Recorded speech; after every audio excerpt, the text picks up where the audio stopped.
Then he needs about $50,000 in funding, and he'll trade that through a broker.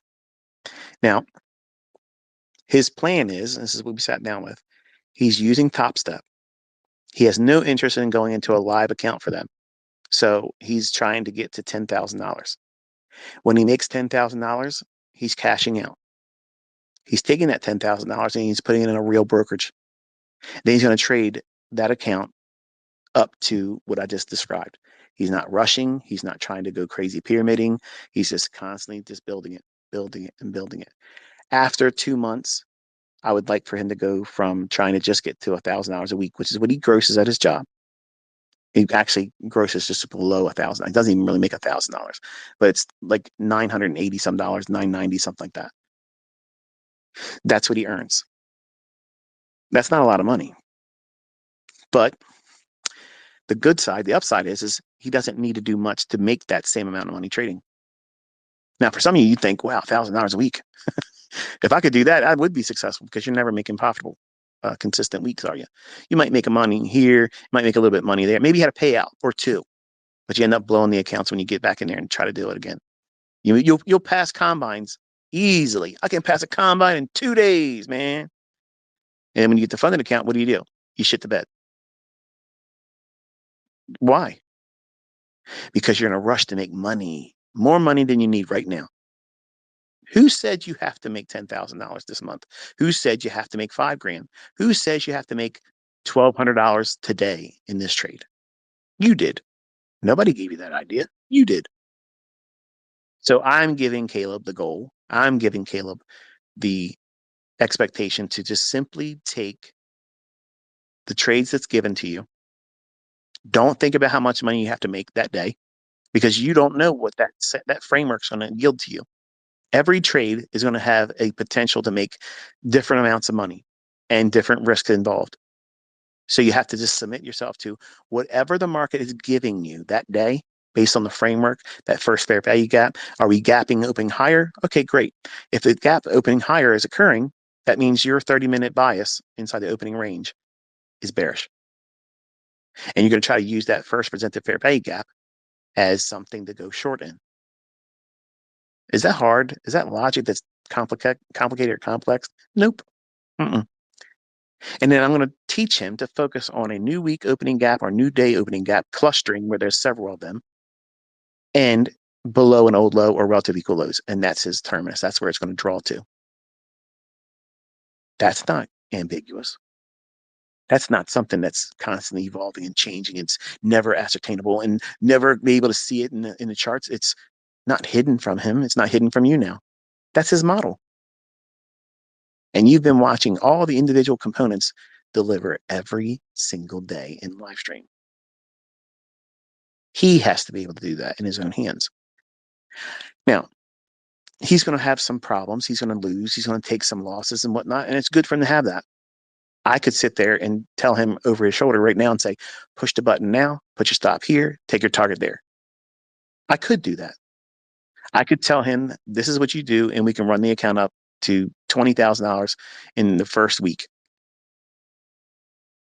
And it'd be no problem at all. Easy, easy, easy. But that's not teaching him.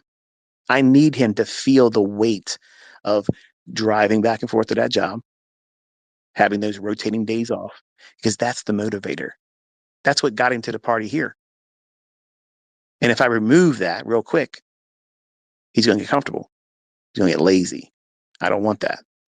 I need him to be salty about where he works. He's thankful he has the job, but he does not like it. I don't like it for him. I can't wait for him to get better at what he's trying to do here. Because then once he has that under his belt, he'll never have a job again. He'll never think, I hope I get hired for this job. He'll never have that thought process. He'll be unemployable. He will not be someone that can be bought for exchange for time. And when someone has that, when they have that perspective on their own being, their self-worth, that is wonderful. Because no company could pay me enough to go to work for them. And that's how you should think about yourself. You're such a wonderful enterprise, such a high-end yielding income enterprise. You Incorporated. You're so fucking amazing. You're so well equipped and financially literate that you can go out there and carve your own existence out financially. You don't need to have a job. But you've been lied to since grade school that the American dream is to get a good education, get yourself a good job, buy yourself a 30-year mortgage, and you're happy. That is not what it is.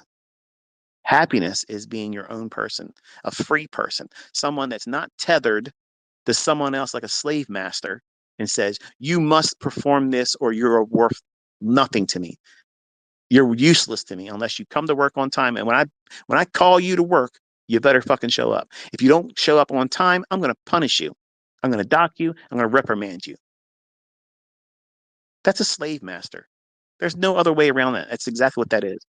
You are a slave. You are a slave. You're all on the same plantation. And I was on the plantation too. But I broke and ran. Every time that hammer came down and I'm doing the master's labor, selling my time for far too little money, giving up time with my own kids that I can't get back. Every other instance, I'd hit the hammer at work and then I'd hit the hammer on that chain. And over time, I weakened that chain. And when it came time for me to run and I had the opportunity to break away from that shit, I did. And I never fucking looked back. I never looked back. And I didn't give a fuck how anybody thought of how I did it. I didn't care. I had to get off that plantation. I had to get out of there. I couldn't do it anymore. And that's why I make my kids work, because they have to have that. When they get that in their system, they can't stand it, that they're being prostituted for far too little money, being controlled and told, you must do this or you're worthless to me. Bitch, you're useless to me as an employer. You ain't paying me enough to be here. I don't care about you. I don't care about your company. I don't give a fuck about Carl. And you ain't my future. I got to go. We're divorcing right now. Goodbye. See ya. And run down the road. Chase and pursue that future. That future that's yours. How many years have you fucking wasted at the jobs you're at right now? Think about that. Think about it. Who kept you there? The employer didn't. They're not keeping you there. You're making the decision to get up and go to work there every day you're scheduled. You're doing that. And you need to change your perspective about that, because that is a vampire sucking the life out of you. It's stealing joy. It's stealing opportunity. It's stealing freedom. It's stealing success. It's holding you back. So it's far time right now for you to start thinking about what you're going to do to separate yourself from that when it's advantageous for you to do that. And the uncomfortable state of being while you're there, let it fuel you. Let that be the catalyst that keeps you going. That's the wind in your sails. That's the steam in your engine that says, it's going to be hard. It's going to take longer than I want it to. But guess what? When I finally leave, when I walk up to fucking Carl and I tell him, look here, you little motherfucker, you're a company man and good for you, but you can go fuck right off. I'm out of here. See ya. I told you this day was coming. Kiss my ass. Goodbye. And leave him as a company man that he is. You're not a company man. You're not a company woman. You are a corporate man, a corporate woman of You Incorporated. You're the corporate. You're the business. And you need to start minding your business like you give a fuck about it. You need to be building up You Incorporated and stop worrying about so much of what your bosses and corporations making. Because you can put out more effort, but they're never going to compensate you for that increased effort because they own you. In trading, you need to think about what you're doing. Are you taking a stupid fucking risk right now? What was the catalyst that causes you to want to take that trade right now? You're pushing the button right now based on what kind of stimuli? Is it based on the model that you're trading? Or are you basing it on somebody just said something to you? Or you read something that made you feel uncomfortable and you want to be able to show them something? Are you trying to replace something you're experiencing in your personal life? Relationship breakup, health diminishing. Maybe you lost your job. Maybe they said you're redundant. You got to get out of here. Wonderful. That's a good thing because now it's got fire on your ass. You better do something. What are you going to do? Start learning how to be financially literate. It doesn't take long to learn how to replace your job. It does take a long time for you to stop thinking stupid shit and repeating stupid shit and telling yourself eventually it's going to give you a different result. I did it as a young 20-year-old. I kept telling myself the things I was doing, I was going to break it. It wasn't going to break me. And the only thing it was doing was allowing me to manifest the very thing that I thought I was avoiding, which was losing and blowing accounts. And I would blow the accounts every single time. I would go in there, try a new method, try a new concept, tinker this, tinker that, take this away, change the settings, start another book, use a different author, different methodology, blend methodologies, put pieces of this one and put it in that one. And all that shit didn't work. And I'm convinced, folks, listen to this one, ready? I'm convinced if someone external from my own person, me, the creator of Smart Money Concepts, if I saw someone else like me and I was exposed to this content at 20, before I recognized my own character flaws, before I recognized all the shit that I was doing wrong and how I thought, I would have still blown my accounts using what I'm teaching you today because my mind was wrong. My perspective on life, on money making, and about my own abilities and why I didn't deserve it. Because back then, I didn't think I deserved it. Deep down inside, I did not believe I deserved it. Something was broken inside of me. I came from very low income family. I came from people that did not encourage one another in my family. And I was in abusive relationships as a child, left in dangerous situations. So I had trust issues. I had uh, every possible thing that could have happened to a child. That was what I was exposed to. So I had a very twisted perspective on everything. So I had to fix a lot of that stuff, and it wasn't an immediate fix. So even though that I know today that my concepts, my approach to reading and trading the marketplace is the highest superior form of speculation and market analysis, there's nothing higher than this because this gets right to the market, right to the tick, why it should, why it shouldn't, when it will, when it won't. No other methodology does that type of stuff. It gives you the nuts and the bolts as to why it will, why it won't, and times it. It literally spits in the face. Everybody says you cannot time the market. You're out of your fucking mind. We do it all the time. No pun intended. But even knowing what I have now as its final form, if it was given to me at 20 years old when I first started, I would have lost money using it because I didn't have the right mindset about what I was doing. I was rushing to get out of the job side and I was just using it as a lottery. If I could just make $5,000 a month, I'm quitting. And I would have quit my job with the first $5,000 that made. And then I'd be fucking scared to death because I have to now trade. When I first learned how to trade, I didn't know what I was doing. I didn't know how to time the market. I didn't know what I was looking for a setup. It was just chasing price. But when you quit your job and you don't have any money, you're not funded from your personal life, that has to be assured. You got to give yourself 24 months of living expenses, not affluent living expenses. You have to have 24 months of making your ends meet. That means you don't have to put a trade on every day. And you have to have at least 50,000 as capital. And you can disagree with that all you want.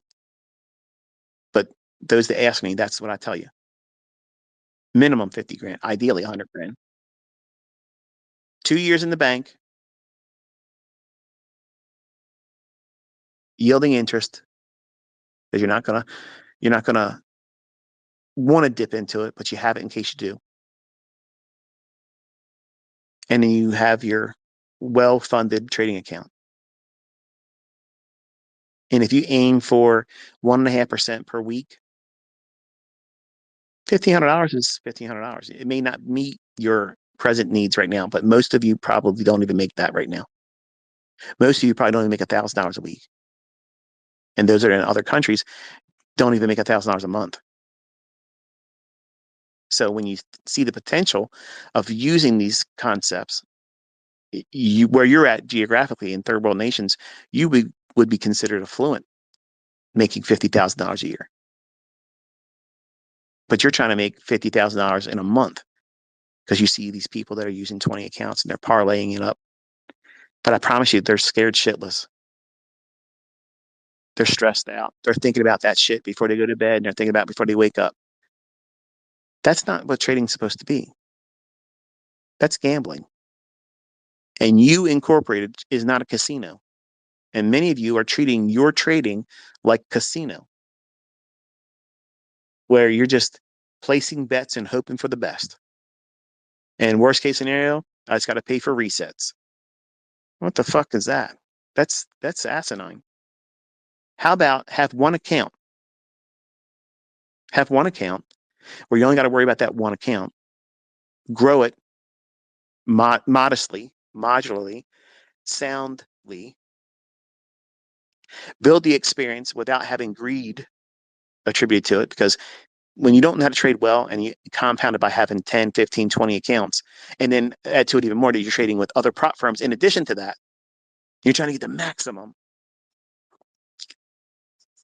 If a trader's really, really well versed in trading and they have that much quote unquote capital, there should be no reason why they should be shut out of their account. Like I've had students already have happened to them. They make too much money and the fund account companies say, all right, it's time to go.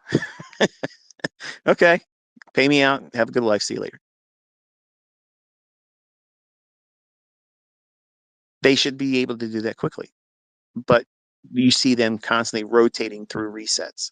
And the reason why they're doing that is because they're compounding the degree of difficulty with the inherent risks.